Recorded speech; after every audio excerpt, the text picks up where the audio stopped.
This is the Scorecard, where you score the latest sports news and in-depth views. I'm Erika Kristensen-Lee. Tonight on the Scorecard. Ramirez snags Philippines' only gold at Asian Jiu-Jitsu meet. Basilan, Sarangani, Mindoro score MPBL wins. Barefoot and unstoppable Arellano celebrates birthday with record-breaking run. Western Visayas stuns NCR to advance in Palaro secondary boys basketball.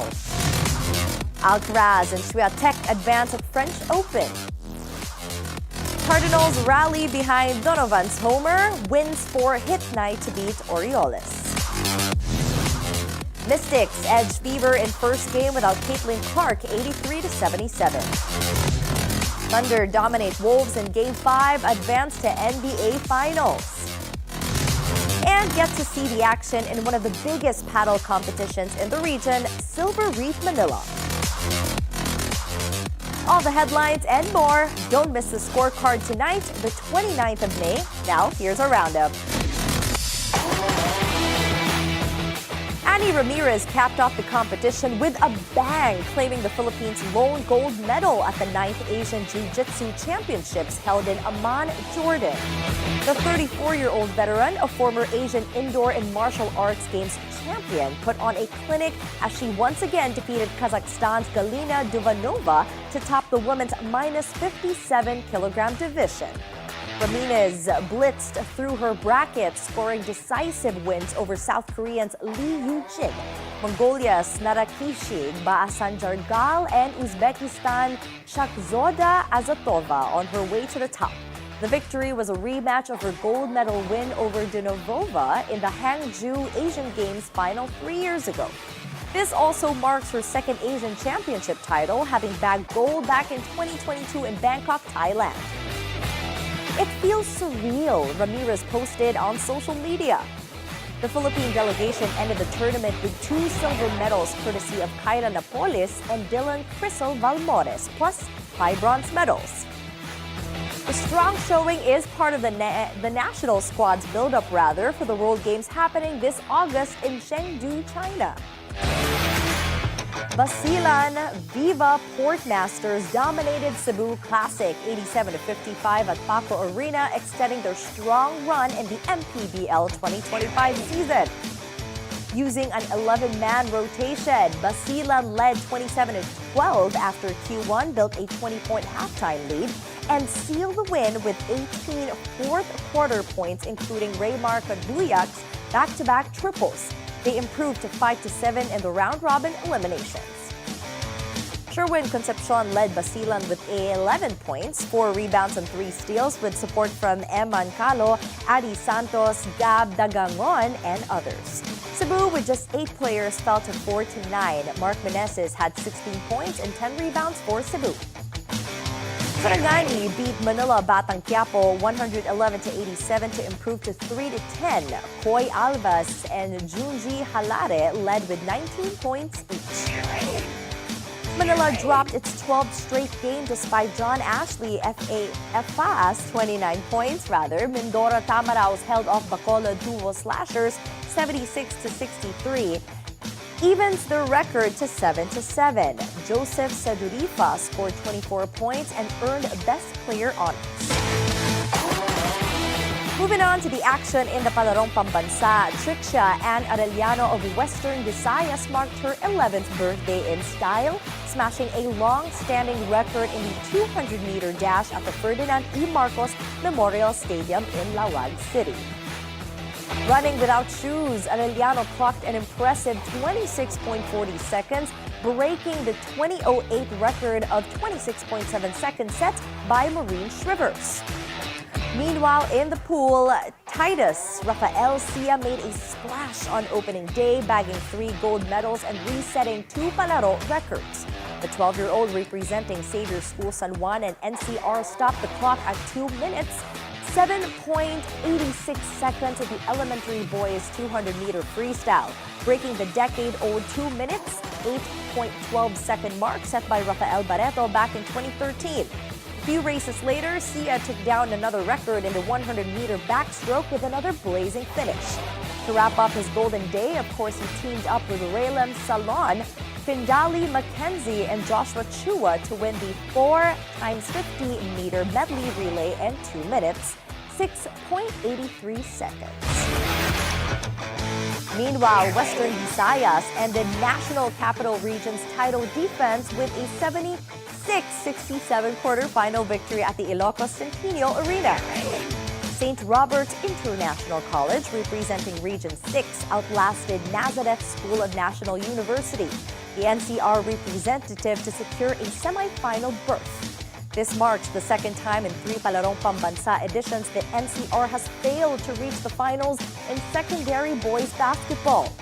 Western Visayas will next face Ilocos Region in the semifinals after the latter defeated Central Luzon in their quarterfinal matchup. Manny Gulfan led Western Visayas with 24 points, including 3 triples in the final quarter to seal the win. The defense of Region 6 also forced NCR into crucial turnovers down the stretch, proving key in breaking the big city team's momentum. Now in tennis, reigning champion Carlos Alcaraz bounced back strong after a slip in the second set to beat Fabian Marozsan 6-1, 4-6, 6-1, 6-2 to reach the third round. The 4-time Grand Slam winner has been dominant on clay this season with 17 wins in 18 matches, and he will face Damir Zimmer next. On the other end, Iga Swiatek continues to show her class with a smooth 6-1, 6-2 win over Emma Raducanu, marking her 23rd straight victory at Roland Garros. The Pole is chasing history, aiming to be the first woman in 102 years to win 4 consecutive French Open titles. In Major League Baseball, Brendan Donovan blasted a 2-run homer.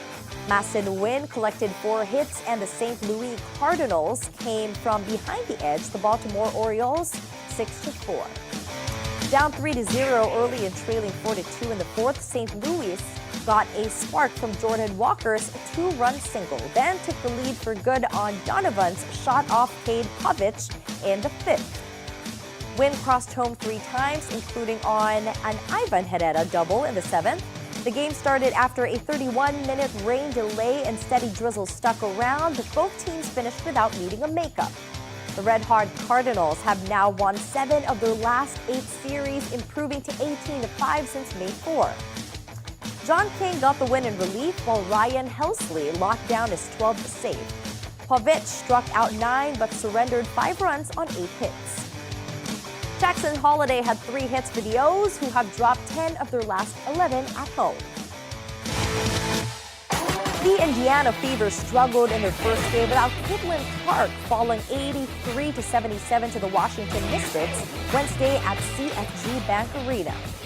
Now, despite a 3-game slide, the Mystics pulled ahead late to snap their losing streak. The Fever, without their star guard due to a quad strain, couldn't exactly find their groove in the final quarter. Clark, out for at least 2 weeks, stayed engaged on the sidelines, signing autographs, snapping photos, and encouraging her team. The Mystics turned defense into offense, holding Indiana to just 2 field goals late in the game. Rookie Kiki Iriafen sparked a run, while Shakira Austin came up big with a clutch block. Joanna Bonner led with 21 points and made history, becoming the first WNBA player to hit 7,500 points, 3,000 rebounds, and 1,000 assists. The Fever will look to bounce back, but it's clear they are a different team without Clark on the court. In the NBA, Shai Gilgeous-Alexander put on a show with 34 points, 8 assists, and 7 rebounds as the Oklahoma City Thunder cruised to a 124-94 victory over the Minnesota Timberwolves. The win seals the series 4-1 for OKC, sending them to their first NBA Finals since 2012 and the 5th in franchise history. The Thunder set the tone very early, leading by 17 after 1 quarter and taking a commanding 33-point advantage into halftime. Gilgeous-Alexander was everywhere, setting up plays and scoring at will. He even outscored the entire Wolves squad 12-9 in the first quarter alone. Chet Holmgren added 22 points and 7 rebounds, while Jalen Williams delivered 19 points, 8 boards, and 5 assists. Minnesota struggled to find a rhythm, going 1 for 11 from the field in the opening minutes and committing 14 turnovers before halftime.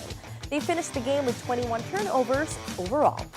Julius Randle led the Wolves with 24 points, while Anthony Edwards had 19 on a tough 7-for-18 shooting night.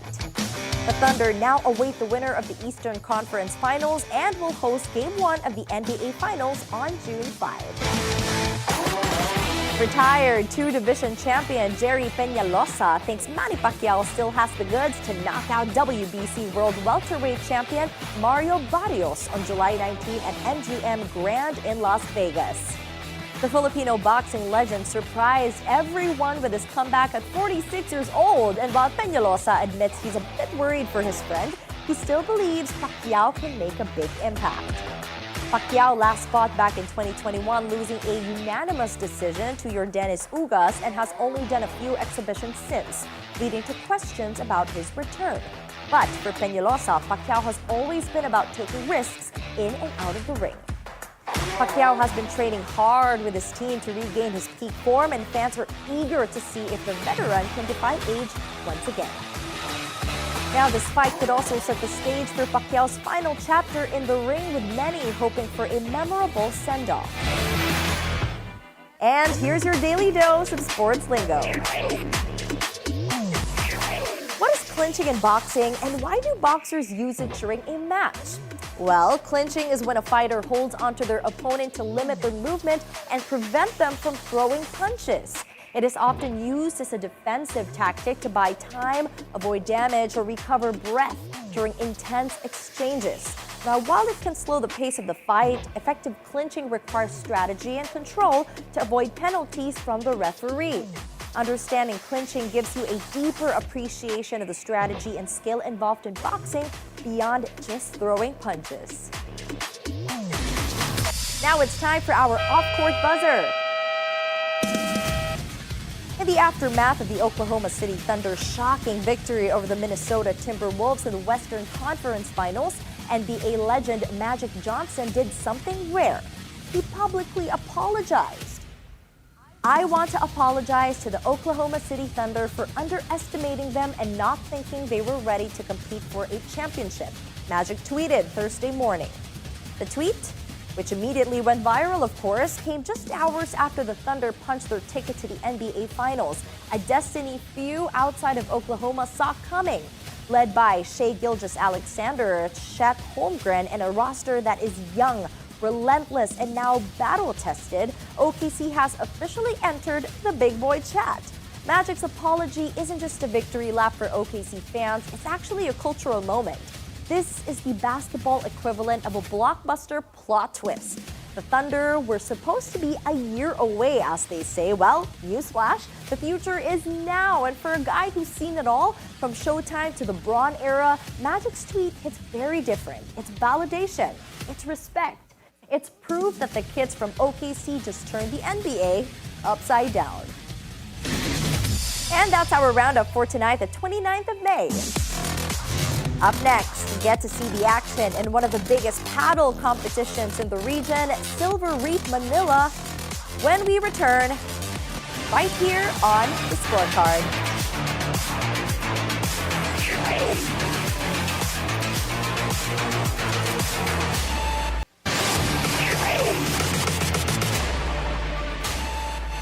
Welcome back to the Scorecard.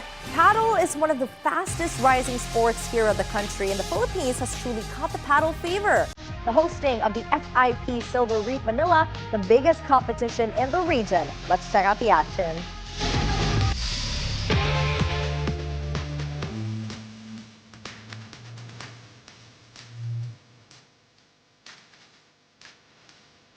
This May, the heart of Southeast Asia becomes the epicenter of a global sporting revolution. Welcome to FIP Silver Reap Manila, a historic first for Southeast Asia and a moment that will be remembered in the world of paddle.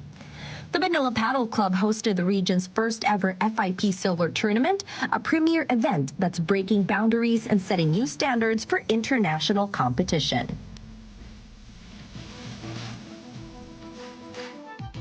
128 elite athletes from over 20 countries converged in Manila and battled for FIP ranking points and a share of the €15,000 prize pool. In the mix are some of the world's top 100 players, including Filipino talents ready to rise on the international stage. It wasn't just a tournament, it was history in the making. This is a defining moment for padel in the Philippines, shares Elena Don Magpantay, president of the Philippine Padel Association. From humble beginnings, just a single court, to now hosting one of the most prestigious events in the FIP calendar, the Philippines proudly takes its place on the world map. And driving this momentum is Asia Padel Events, working closely with FIP, the Philippine Padel Association, and the Manila Padel Club to deliver an unforgettable showcase of sport, culture, and community. Included in the main draw is the Asia Challenger Series, an amateur event supported by Babolat and the Rafael Nadal Academy. It's a platform for rising stars, weekend warriors, and passionate players across Asia to earn points, gain experience, and feel the adrenaline of international play. The competition was fierce. The experience, unforgettable.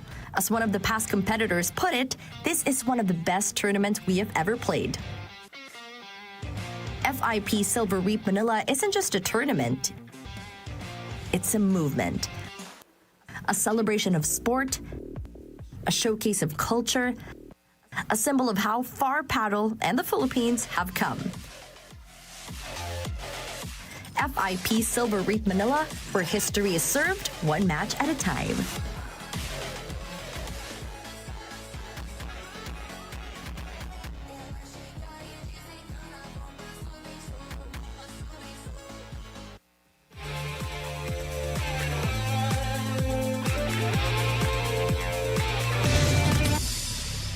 Up next, one team on the brink, the other on the cusp of history.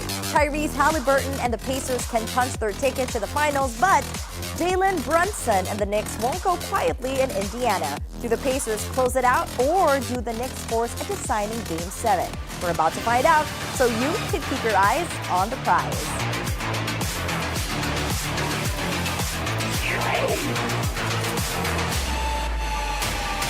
Ferdy Salvador, Trade Talks, The Highlight, 11 a.m. on BNC, the Bilyonaryo News Channel. Opinyon ay hindi lang malalim, pero may kasama pong pasabog. Ako po si Jordan Dadino. Hindi lang tayo basta chika, kundi chika with a cause. Ako si Sama Costa, kontesera ng buhay at balita. Ihahain natin ang politika na may lalim at linaw para sa mas matalinong pagdedesisyon ng bawat Pilipino. Ako si Ronald Llamas, ang inyong political heckler. Atid namin ang matapang pero patas na pagsusuri sa mga ising humuhubog sa kinabukasan ng ating bansa. Ako si Marichu Villanueva, may talas sa mata at panulat. Kasali ang opinion nyo Dito sa Politiko Talk!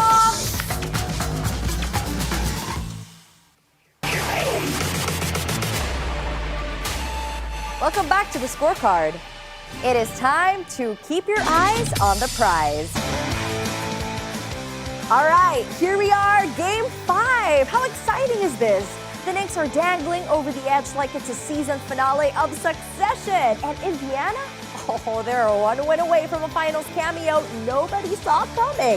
This is the Knicks' last stand. MSG or bust. So let's talk about it tonight. The Pacers. Man, the Pacers have been flying. Literally, they ran the Knicks ragged in Game 4 like it was an open gym. Tyrese Halliburton dropped a 32-15-12 triple-double with 0 turnovers. So let me say that again. 0. Okay, that's some Jedi-level stat sheet sorcery right there. You're talking Jokic, Oscar Robertson territory, but with a side of no mistakes. That is insane. I can't even wrap my head around that. And this wasn't just finesse. Indiana owned the pace. 22 fast break points like a track team in jerseys. Siakam threw in 30. Obi hit a dagger late. They hit 130 points for the second time this series. Not even the old-school Pacers teams did that in the playoffs back then. And yeah, Indiana's got 3 chances to close it out, but only one feels like the moment. It's tonight at MSG. Same building they torched last year in Game 7. Oh boy, they are 6-0 on the road since Game 2 of Round 1. That's borderline historic. Now, let's move over to the Knicks. Yikes.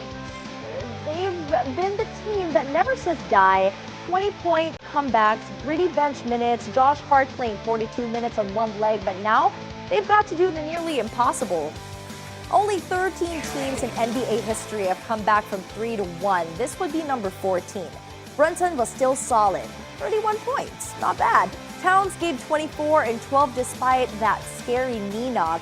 OG had 22, but it was very messy. 17 turnovers, giving up 20 points off of those. That's just not exactly how you win playoff games, right? Especially not against a team this fast. Now, here's the issue.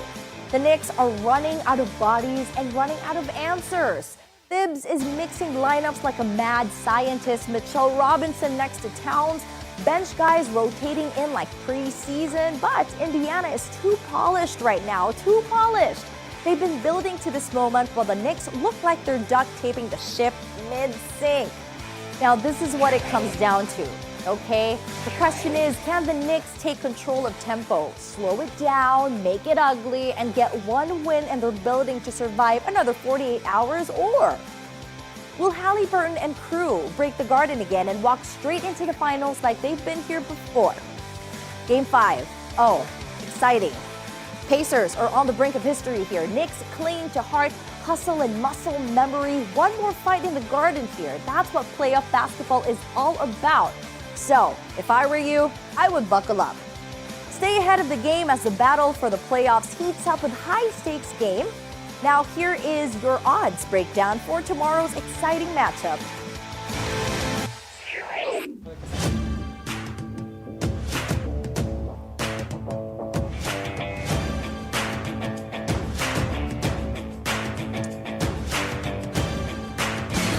And that wraps up tonight's preview, so you can keep your eyes on the prize. But before we go, think on this. From a legendary American swimmer with 10 Olympic medals, including 7 gold and over 20 world championship titles, Katie Ledecky once said, "If you set your goals ridiculously high and it's a failure, you will fail above everyone else's success." And with that, thank you so much for joining us once again tonight. We will see you again tomorrow on the Scorecard, where sports is our business and business is our sport on the Bilyonaryo News Channel.